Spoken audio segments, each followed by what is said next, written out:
Keeper of the Lost Cities. Chapter 26. Dame Alina's office was a triangular room with glass walls and a high pointed ceiling at the apex of the pyramid at Foxfire. Morning sunlight streamed through the clear windows, but every other pane was a mirror, tilted at just the right angle to show Dame Alina's reflection as she sat behind a mirrored desk, examining her hair from all sides. Sophie kept an eye on her hands as she confessed her crime.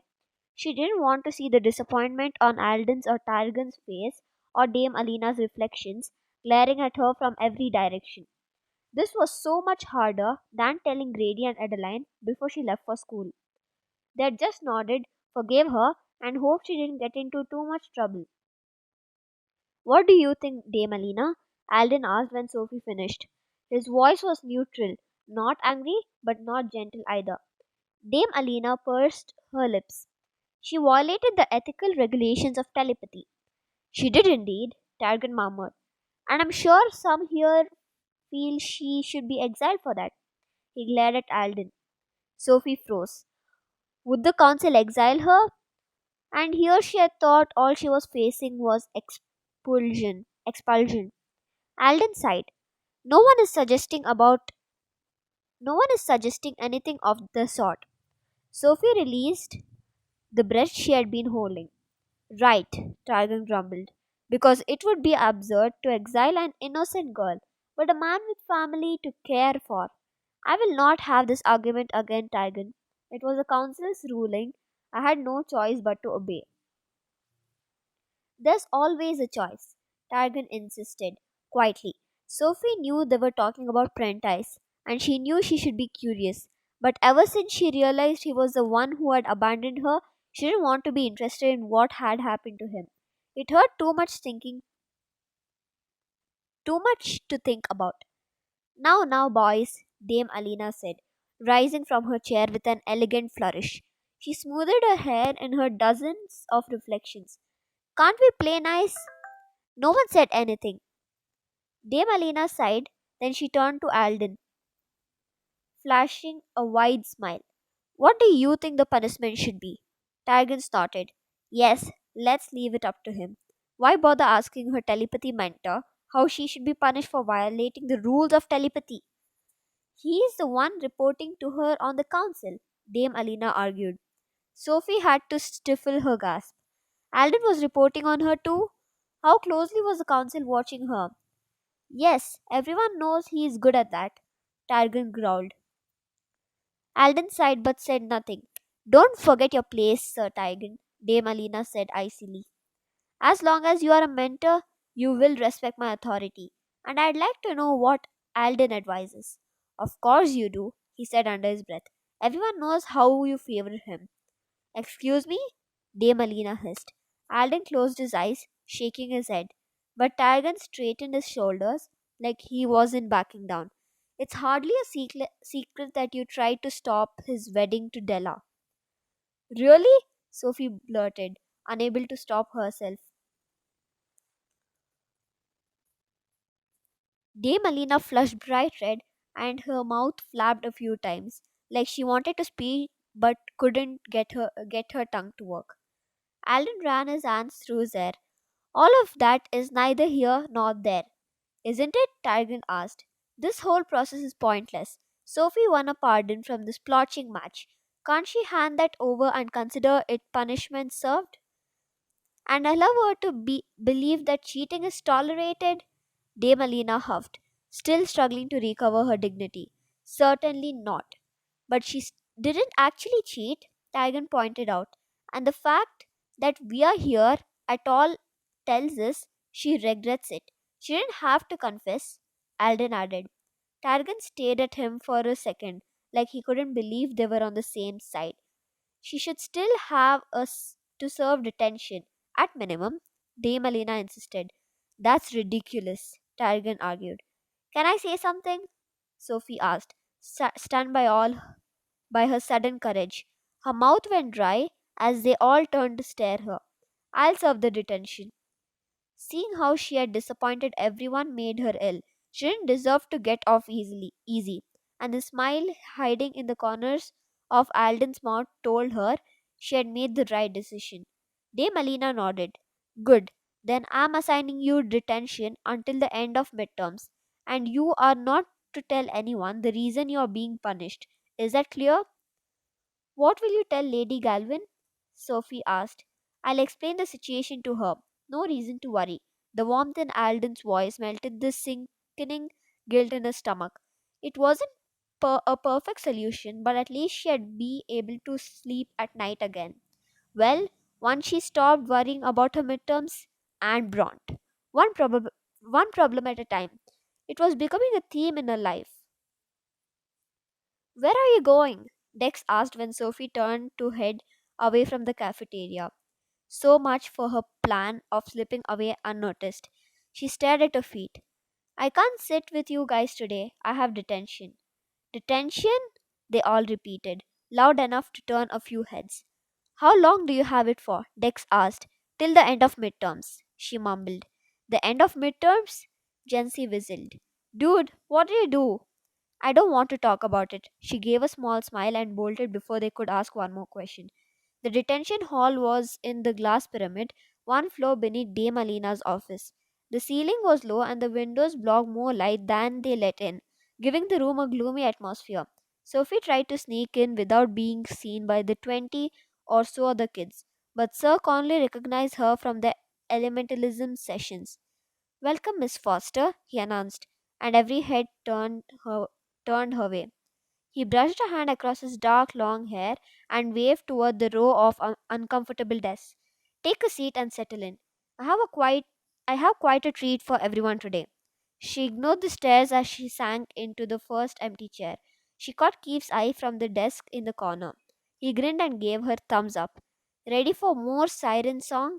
Sir Conley asked. Everyone groaned. You have no appreciation for art or nature, he grumbled, clapping his hands. An ear splittingly shrill whine, part whale song, part nails on the chalkboard, with just the right amount of screaming toddler, reverb- reverberated through the room. Uncover those ears. I'm broadening your horizons, and you will listen to every note. Everyone glared at him as they lowered their hands. What are you in for? Keith asked with a crooked smile. Somehow he had slipped into the empty desk behind her. None of your business, she whispered. He laughed. You keep claiming you're not mysterious, but who are you kidding? She sighed. What are you doing here? Remember the recruit someone put in Dame Alina's office a few months ago? That was you? Of course. Took her long enough to trace it back to me. He laughed, not even a little repentant. Will you at least will you at least tell me how long I'll get to enjoy your company here? She bit her lips. Till the end of midterms. Sounds like Mr. Foster did something very bad. In the future you should leave the mischief making to me. Sophie cringed as the shrill whine rang through the air. Is it always this loud? Oh no, that's just Sir Conley. Tomorrow it's Lady Belva. What's her brand of torture? You'll see. Ballroom dancing. That was Lady Belva's idea of punishment. Given the choice, Sophie would have taken the screeching sirens any day. The desks were shoved aside so the dances could be done in a line, like an like at old Edwardian balls. Keith tried to grab her as his partner, but Lady Belva claimed him for herself and paired Sophie with Valen, one of Jency's greasy ponytailed friends. His palms were cold and sticky, and a blob of drool settled in the corner of his mouth and never went away. Keith snickered every time it was her turn to promenade through the other dancers on Valen's sweaty arm. She'd never be so happy to hear the bells chime the end of lunch. I hope you know Valen is in love with you now, Keith teased when he caught up with her in the hall. And and you would know that because. Please, you could see the stars in his eyes all the way across the room. They shined brighter than the blob of spit on his lips. She couldn't help laughing. You're terrible. I know, he grinned wickedly. But I'm serious. I bumped his arm on my way out the door, and he was crushing hard. The Sophie Foster fan club has a slobbery new member. She opened her mouth to argue when she caught what he had said. Wait, are you an empath? He winked, reaching for her hand. Want me to tell you what you're feeling? She jerked away. Thanks, I'll pass. Too bad I can't read what you're feeling even without physical contact. His voice shifted up a few octaves as he fanned the air. I hope Keith's right about Valen liking me. Guys who rule are so cute. Will you keep your voice down? She hissed, glancing around to make sure no one was within earshot. Keith laughed. He fanned the air again. Hmm, now I can tell you're embarrassed. And a tiny bit irritated. You're wrong. I'm just irritated. Nah, you're flattered. He scooted away before she could shove him. They walked in silence for a minute before Sophie's eyes dropped to her feet. Could you really feel that I was irritated or were you guessing? You looked worried. You wouldn't have something to hide, would you? A secret crush, maybe? Never mind. Forget I asked. He cracked up. It's almost too easy to annoy you, you know that? She sighed. Oh, all right. If you must know, yes. Your emotions are a little stronger than others. I can't really understand what they are, but I can feel them. And no, I don't know why, in case you're going to ask. Scored me major points with my empathy mentor when I told him though. She wasn't quite sure what to say to that. So they walked in silence until the hallway fogged and she went left at the same time Keith turned right. See you tomorrow in detention, he said with a smirk. It's Lady Galvin. Hope you're good at ironing. It probably wouldn't be good to burn more holes in a cape. She was he was gone before she could ask him if he was joking. Keith wasn't joking. Lady Galvin bought an enormous stack of capes for the detained prodigies to iron and hang as their punishment. Sophie wasn't allowed anywhere near them, forced instead to sit alone in the corner while Keith winked at her, and Valen stared and ruled. She wasn't sure which was worse. She spent most of her time glaring at the level on her nexus, which still hadn't increased. Despite practicing leaps with Grady, he kept telling her to give her brain time to get used to it. She was learning an entirely different way of making her mind work, but it was still annoying. She flipped the Nexus over so she couldn't see the meter anymore, and her eyes found the sparkly aquamarine stone. Her mind wandered automatically to Fitz. Someone cleared his throat. Sophie locked eyes with Keith. She turned away when he raised one eyebrow. It was a coincidence, she told herself. There was no way he could feel what she was feeling from all the way across the room. No empaths were that powerful. Still, she kept her mind on mundane things until the bell chimed. Oh, Miss Foster, Lady Galvin called when she was halfway Out the door. How's your studying going? Her mouth went dry. Good. Glad to hear it. You're going to need it. She nodded and turned to leave. You might want to brush up on ironing purification, she added quietly. Sophie spun back around. Iron purification? In case you have been wondering what to study, your exam will be in that vein. Even you should be able to handle that. Lady Galvin waved at her, and Sophie left the room in a daze.